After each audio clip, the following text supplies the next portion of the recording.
You can order the sway bar end links used in the video from CarParts.com through the link in the description.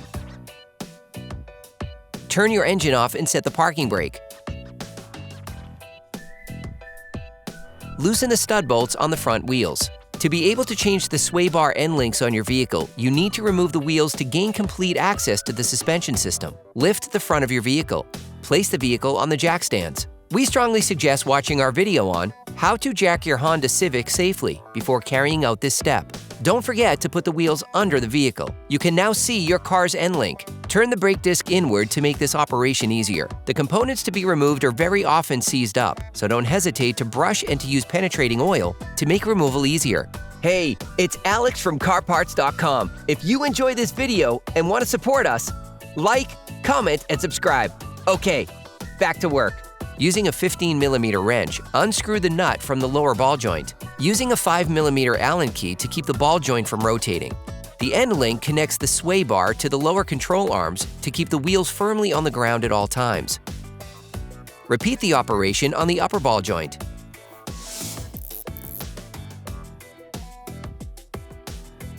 You can now remove the link.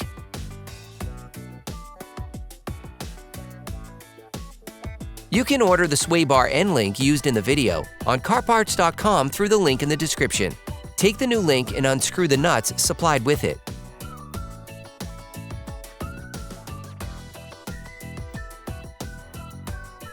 Install it in the sway bar, then in the lower control arm. Then screw the nuts back in by hand at first.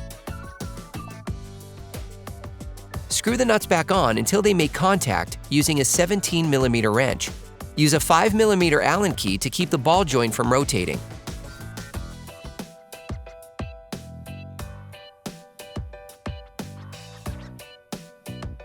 Tighten the nuts with a torque wrench. Then you will be able to put the wheels back on your vehicle. Put the car back on the ground and block the wheels properly.